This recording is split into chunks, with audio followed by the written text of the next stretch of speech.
Hello, I'm here to read another chapter of Anne of Green Gables, and it's now chapter 14.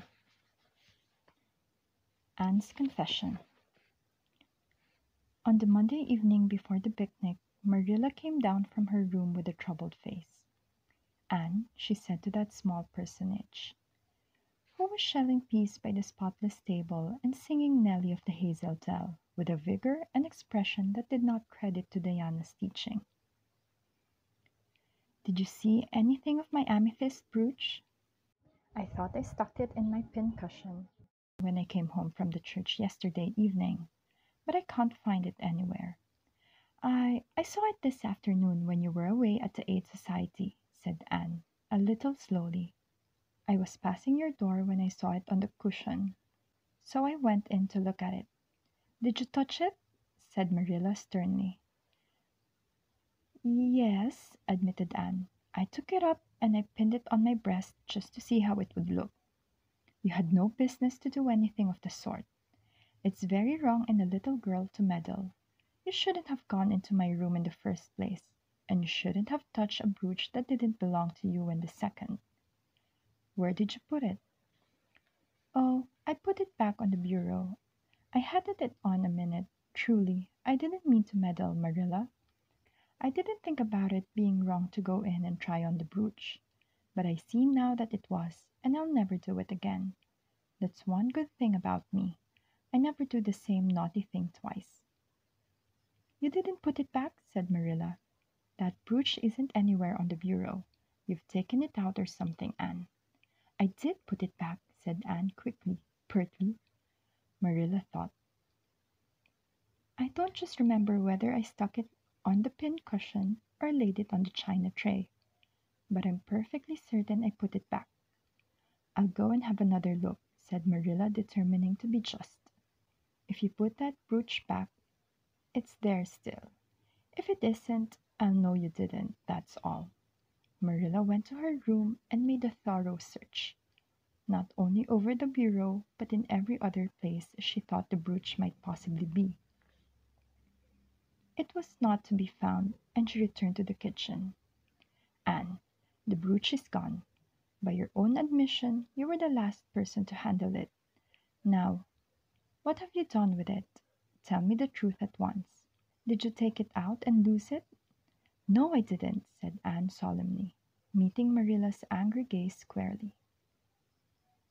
I never took the brooch out of your room, and that is the truth, if I was to be led to the block for it. Although I'm not very certain what a block is. So there, Marilla. Anne's "so there" was only intended to emphasize her assertion, but Marilla took it as a display of defiance.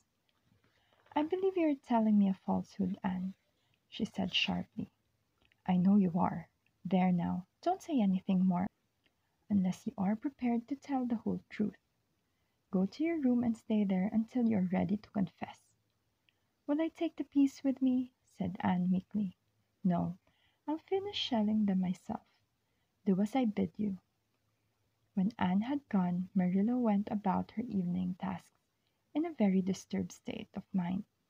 She was worried about her valuable brooch. What if Anne had lost it? And how wicked of the child to deny having taken it, when anybody could see she must have. With such an innocent face, too. I don't know what I wouldn't sooner have had happen, thought Marilla, as she nervously shelled the piece. Of course, I don't suppose she meant to steal it or anything like that. She's just taken it to play with or help along that imagination of hers. She must have taken it, that's clear, for there hasn't been a soul in that room since she was in it, by her own story, until I went up tonight. And the brooch is gone. There's nothing surer. I suppose she has lost it and is afraid. I suppose she has lost it and is afraid to own up for fear she'll be punished. It's a dreadful thing to think she tells falsehoods. It's a far worse thing than her fit of temper. It's a fearful responsibility to have a child in your house you can't trust. Slyness and untruthfulness, that's what she has displayed. I declare I feel worse about that than about the brooch. If she'd only have told the truth about it, I wouldn't mind so much. Marilla went to her room at intervals all through the evening and searched for the brooch. Without finding it, a bedtime visit to the east gable produced no result. Anne persisted in denying that she knew anything about the brooch, but Marilla was only the more firmly convinced that she did. She told Matthew the story the next morning. Matthew was confounded and puzzled. He could not so quickly lose faith in Anne, but he had to admit that circumstances were against her. "You're sure it hasn't fell down behind the bureau?" was the only suggestion he could offer. "I've moved the bureau and I've taken out the drawers, and I've looked in every crack and cranny," was Marilla's positive answer. "The brooch is gone, and that child has taken it and lied about it. That's the plain, ugly truth, Matthew Cuthbert, and we might as well look it in the face." "Well now, what are you going to do about it?" Matthew asked forlornly. Feeling secretly thankful that Marilla and not he had to deal with the situation. He felt no desire to put his oar in this time. "She'll stay in her room until she confesses," said Marilla grimly, remembering the success of this method in the former case. "Then we'll see. Perhaps we'll be able to find the brooch if she'll only tell where she took it. But in any case, she'll have to be severely punished, Matthew." "Well now, you have to punish her," said Matthew, reaching for his hat. "I've nothing to do with it, remember. You warned me off yourself." Marilla felt deserted by everyone. She could not even go to Mrs. Lynde for advice. She went up to the east gable with a very serious face and left it with a face more serious still. Anne steadfastly refused to confess. She persisted in asserting that she had not taken the brooch. The child had evidently been crying, and Marilla felt a pang of pity, which she sternly repressed. By night she was, as she expressed it, beat up. "You'll stay in this room until you confess, Anne. You can make up your mind to that," she said firmly. "But the picnic is tomorrow, Marilla," cried Anne. "You won't keep me from going to that, will you? You'll just let me out for the afternoon, won't you? Then I'll stay here as long as you like afterwards," cheerfully. "But I must go to the picnic." "You'll not go to picnics or anywhere else until you've confessed, Anne." "Oh, Marilla," gasped Anne. But Marilla had gone out and shut the door. Wednesday morning dawned as bright and fair as if expressly made to order for the picnic. Birds sang around Green Gables.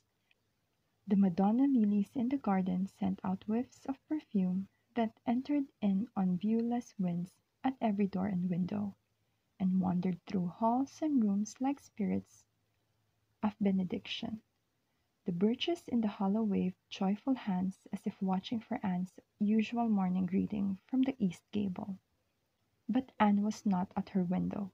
When Marilla took her breakfast up to her, she found the child sitting primly on her bed, pale and resolute, with tight shut lips and gleaming eyes. "Marilla, I'm ready to confess." "Ah!" Marilla laid down her tray. Once again her method had succeeded, but her success was very bitter to her. "Let me hear what you have to say then, Anne." "I took the amethyst brooch," said Anne, as if repeating a lesson she had learned. "I took it just as you said. I didn't mean to take it when I went in. But it did look so beautiful, Marilla, when I pinned it on my breast, that I was overcome by an irresistible temptation. I imagined how perfectly thrilling it would be to take it to Idlewild and play I was the Lady Cordelia Fitzgerald. It would be so much easier to imagine I was the Lady Cordelia if I had the real amethyst brooch on. Diana and I made necklaces of roseberries, but what are roseberries compared to the amethysts? So I took the brooch. I thought I could put it back before you came home. I went all the way around by the road to lengthen out the time.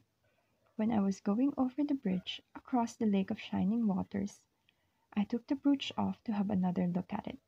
Oh, how it did shine in the sunlight! And then, When I was leaning over the bridge, it just slipped through my fingers. So, and went down, down, down, all purply sparkling and sank forevermore, beneath the lake of shining waters. And that's the best I can do at confessing, Marilla. Marilla felt hot anger surge up into her heart again. This child had taken and lost her treasured amethyst brooch, and now sat there calmly reciting the details thereof, without the least apparent compunction or repentance. "And this is terrible," she said, trying to speak calmly. "You are the very wickedest girl I ever heard of." "Yes, I suppose I am," agreed Anne tranquilly. "And I know I'll have to be punished. It'll be your duty to punish me, Marilla. Won't you please get it over right off, because I'd like to go to the picnic with nothing on my mind." "Picnic indeed! You'll go to no picnic today, Anne Shirley. That shall be your punishment, and it isn't half severe enough either, for what you've done." "Not go to the picnic!" Anne sprang to her feet and clutched Marilla's hand. "But you promised me I might. Oh, Marilla, I must go to the picnic. That was why I confessed. Punish me any way you like, but that. Oh, Marilla, please, please let me go to the picnic. Think of the ice cream. For anything you know, I may never have a chance to taste ice cream again." Marilla disengaged Anne's clinging hand stonily. "You need not plead, Anne. You are not going to the picnic, and that's final. No, not a word." Anne realized that Marilla was not to be moved. She clasped her hands together, gave a piercing shriek, and then flung herself face down on the bed, crying and breathing in an utter abandonment of disappointment and despair. "For the land's sake," gasped Marilla, hastening from the room, "I believe the child is crazy. No child in her senses would behave as she does. If she isn't, she's utterly bad. Oh dear, I'm afraid Rachel was right from the first, but I've put my hand to the plow and I won't look back." That was a dismal morning. Marilla worked fiercely and scrubbed the porch floor and the dairy shelves when she could find nothing else to do. Neither the shelves nor the porch needed it. Then she went out and raked the yard. When dinner was ready, she went up to the stairs and called Anne. A tear-stained face appeared, looking tragically over the banisters. "Come down to your dinner, Anne." "I don't want any dinner, Marilla," said Anne sobbingly. "I couldn't eat anything. My heart is broken. You'll feel remorse of conscience some day, I expect, for breaking it, Marilla. But I forgive you. Remember, when the time comes, that I forgive you. But please don't ask me to eat anything, especially boiled pork and greens. Boiled pork and greens are so unromantic when one is in affliction." Exasperated, Marilla returned to the kitchen and poured out her tale of woe to Matthew, who, between his sense of justice and his unlawful sympathy with Anne, was a miserable man. "Well, now, she should not have taken the brooch, Marilla, or told stories about it," he admitted mournfully, surveying his plateful of unromantic pork and greens as if he, like Anne, thought it was a food unsuited to crises of feeling. "But she's such a little thing. Such an interesting little thing. Don't you think it's pretty rough not to let her go to the picnic when she's so set on it?" "Matthew Cuthbert, I'm amazed at you. I think I've let her off entirely too easy, and she doesn't appear to realize how wicked she's been at all. That's what worries me most. If she'd really felt sorry, it wouldn't be so bad. And you don't seem to realize it, neither. You're making excuses for her all the time to yourself. I can see that." "Well, now, she's such a little thing," feebly reiterated Matthew. "And there should be allowances made, Marilla. You know she's never had any bringing up." "Well, she's having it now," retorted Marilla. The retort silenced Matthew if it did not convince him. That dinner was a very dismal meal. The only cheerful thing about it was Jerry Boot, the hired boy, and Marilla resented his cheerfulness as a personal insult.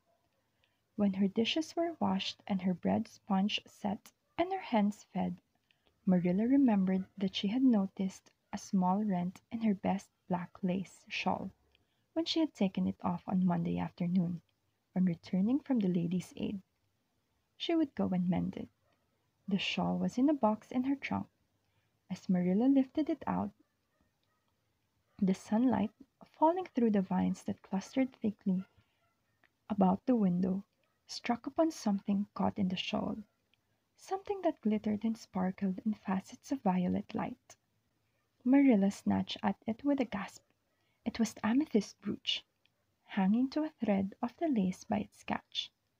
"Dear life and heart," said Marilla blankly. "What does that mean? Here's my brooch safe and sound that I thought was at the bottom of Barry's pond. Whatever did that girl mean by saying she took it and lost it? I declare I believe Green Gables is bewitched. I remember now that when I took off my shawl Monday afternoon, I laid it on the bureau for a minute. I suppose the brooch got caught in it somehow. Well," Marilla betook herself to the east gable, brooch in hand. Anne had cried herself out and was sitting dejectedly by the window. "Anne Shirley," said Marilla solemnly, "I've just found my brooch hanging to my black lace shawl. Now I want to know what that rigmarole you told me this morning meant." "Why, you said you'd keep me here until I confessed," returned Anne wearily. "And so I decided to confess because I was bound to get to the picnic. I thought out a confession last night after I went to bed and made it as interesting as I could, and I said it over and over so that I wouldn't forget it. But you wouldn't let me go to the picnic after all, so all my trouble was wasted." Marilla had to laugh in spite of herself, but her conscience pricked her. "Anne, you do beat all. Anne, you do beat all. But I was wrong. I see that now. I shouldn't have doubted your word when I've never known you to tell a story. Of course, it wasn't right for you to confess to a thing you hadn't done. It was very wrong to do so. But I drove you to it. So, if you'll forgive me, Anne, I'll forgive you and we'll start square again. And now, get yourself ready for the picnic." Anne flew up like a rocket. "Oh, Marilla, isn't it too late?" "No, it's only 2 o'clock. They won't be more than well gathered yet, and it'll be an hour before they have tea. Wash your face and comb your hair, and put on your gingham. I'll fill a basket for you. There's plenty of stuff baked in the house, and I'll get Jerry to hitch up the sorrel and drive you down to the picnic grounds." "Oh, Marilla," exclaimed Anne, flying to the washstand. "5 minutes ago I was so miserable. I was wishing I'd never been born, and now I wouldn't change places with an angel."